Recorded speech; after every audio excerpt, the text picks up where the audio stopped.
Hey guys, this is Dr. Vicky here. Thank you so much for stopping by. Please excuse the random backdrop change. Basically, I'm running out of daylight and I needed to look for somewhere that had the most daylight. So, alas, I'm standing in front of a window on my staircase and hoping that my neighbours when they walk past do not think I'm a bit woohoo. Anyway, let's just get right into it. So, I am going to talk about external validation, and this is in response to a lovely person who reached out and asked if I could expand upon my points that I touched upon in the how to build your self-confidence video, where I briefly said something along the lines of external validation is not such a bad thing. So yeah, I just wanted to expand upon my thoughts and what I meant by that.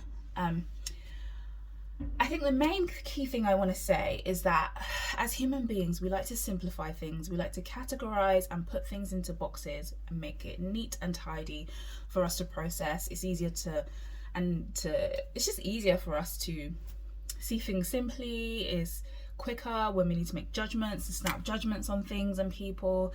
But that is not humanity. We are not just simple people that fit into these nice and neat tiny little boxes. So I don't think it's as simple as saying seeking out external validation is good or bad. It's neither. It just is what it is. But I'll explain to you the reasons why I don't think seeking external validation is necessarily a bad thing. I did some executive coaching with some senior leaders, directors, within a large company. So these senior leaders, the large majority of them would score highly on needing external validation, and they were really embarrassed about it. And they were like, I don't want to make it seem like I'm somebody who has to have their hand held all the time or who constantly needs affirmation or praise from their manager. But I was like, whoa, hold on. Let me tell you something. If I, as a psychologist, coach, or whatever, if I was doing this job consistently, years upon years upon years, and along this time I did not have any sense of validation, I did not have any sense that I was doing a good job, that I was helping people, that, by the end of my work with them, not even with all of them, but with some of them, hopefully a large majority, that I was beneficial in some way, that they couldn't say, okay, this is particularly when you said this, or when we looked at this, or the way you helped me reframe this in my mind was particularly beneficial and got me from point A to B. If I didn't have that, I don't know if I would still continue doing this job. I'm just going to be honest. I am just going to be honest. Because why? I would need that. I wouldn't have had that reassurance that I'm being useful, that I'm being helpful, resourceful. I don't know. Like, if I'm not doing a good job, I'm not going to be infused to carry on and to, just carry on putting myself out there if I'm actually hindering people along their journey of recovery or self-awareness or whatever the case may be. So I said that to them just to say that validation doesn't have to be a dirty word, and it all depends on how you see it and how you view it. If you are someone who is wired to need to hear verbal affirmation, let's think about the love languages here. If that is a particular love language for you, a particularly strong love language for you, verbal affirmation, of course you're going to want to hear things. Of course you're going to want to hear how your partner appreciates you and how they are proud of you, and what they see in you, what they value in you, because that's just how you receive love. And I think it can be similar to external validation. The trick is, or the temptation would be, to fall into completely wrapping your sense of self-worth, identity, completely welding it to the opinions of another person. Then we're running into dangerous territory there. But if we know who we are, if we have a keen sense of our identity, who we are, our values, what we stand for, our characteristics, our temperament, the good and the not so great, the areas that are in need of improvement, if we know who we are, it's easier to take validation for just what it is, which is someone giving you encouragement and someone giving you some reassurance that you're heading in the right direction.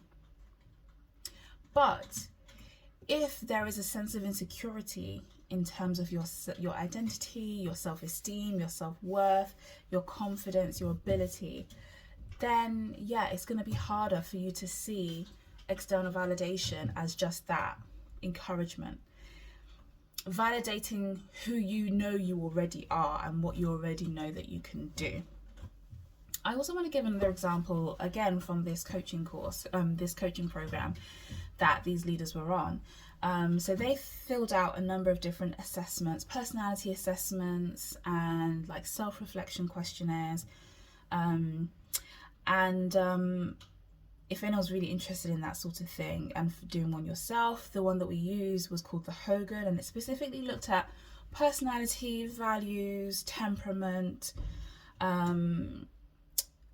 areas in which you can overplay some of your strengths, which don't necessarily lead to positive outcomes, and your leadership style. Really, really good. I want to reference this in terms of it's how we look at situation, how we define something, how we define validation. There was one factor that some people scored highly on, which at times, some of them, they were like, oh yeah, I understand that, that's me, I get that. And some people, they really felt like, oh my gosh, I didn't think that I was this kind of person. And that was power. When some people scored highly on power. And yeah, some of them were like mortified by it. They're like, oh, I'm not like overly ambitious. I'm not like money hungry or power hungry.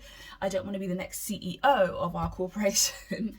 But when we looked into it and we looked at the subsections and the sub factors, we saw that power wasn't necessarily about being the person that had all the power in the room, but it meant to some people, when we looked at it in closer detail, it was about having the ability to affect change and having the ability to have impact and great impact on the project they're working on within the team that they were giving to supervise. So power gave them the freedom. It gave them the freedom to really move the team, move their life in the direction that they wanted it to go. But upon the face of it, when they looked at power, they thought, oh my goodness, this just means I'm a money hungry person and you know, I just want to rule the world. And that's not necessarily the case. And I think the same thing can be applied when we look at validation and we do a deeper dive of validation. Yes, it can mean reassurance seeking. Yes, it can mean another way of receiving encouragement. But I think it can also mean that we want recognition. And I don't necessarily think that it's a bad thing that we want recognition for the things that we are striving to achieve in life. You know, if we want recognition that, goodness, that was a hard thing to do and you did it. Maybe we can even say, for example, the title of having doctor. When you do a PhD and you have to defend your thesis, the majority of people want that title doctor to reflect that, oh my goodness, not that they're the most brainiest person in the world, and that they're a special elite kind of individual or professional, but to show that I strived for something. It was hard. There were blood, sweat and tears involved in this thing. It wasn't easy for me. It was a mountain that I was climbing, and I've got my certificate to say you did it. You did it. Just like people who run marathons. Well, I'm not talking about the athletes out there who do these ultra marathons and I'm like, oh my goodness, how do you do that? No. But what about the everyday average human being that completes a marathon? the sense of achievement that they get and the recognition in that medal, or just crossing that line and people shouting like, well done, and cheering them along, is not because that they were primed for it and it was the easiest thing in the world, but they overcame the hurdles, they pushed through relentlessly, and they received some recognition for the hard work that they put in.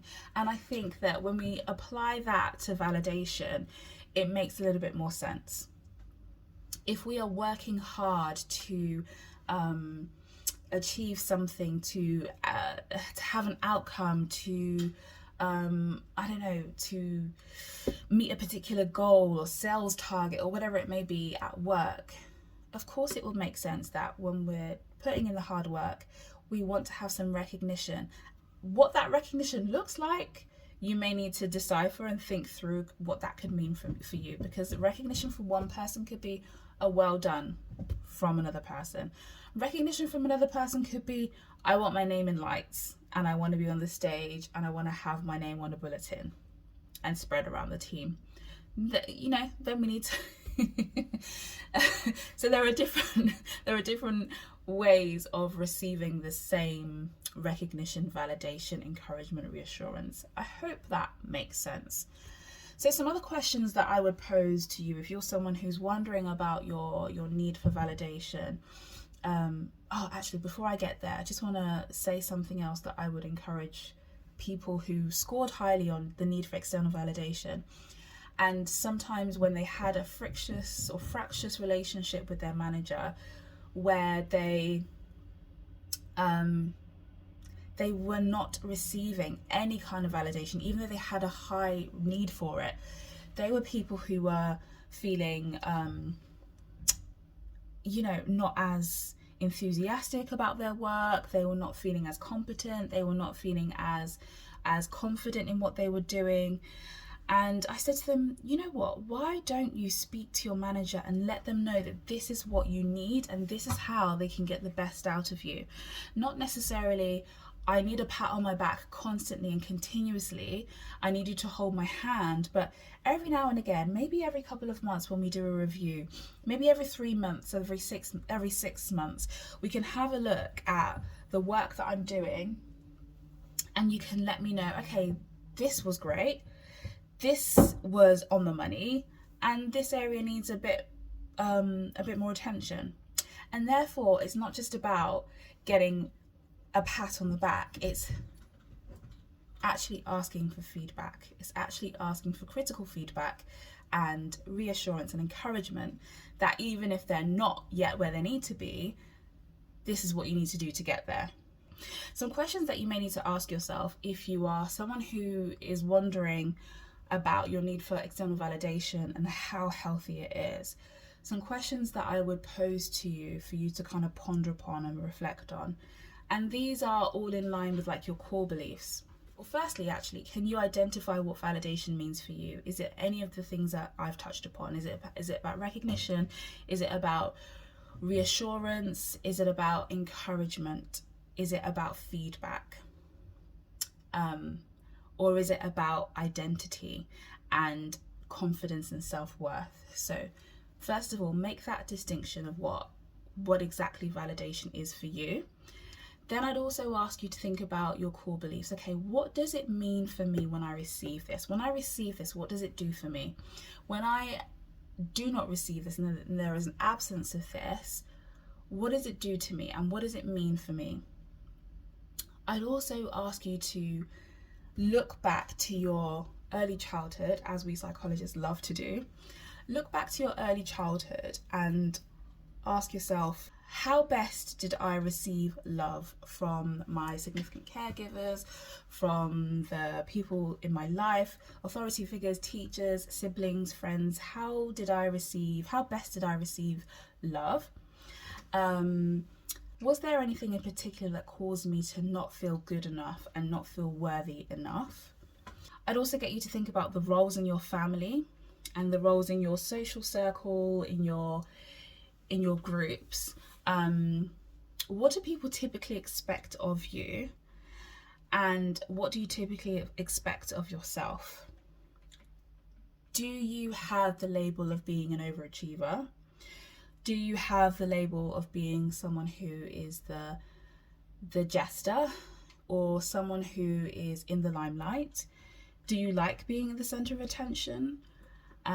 If so, why? The final question I get you to ponder upon is, what does it mean for you to please other people?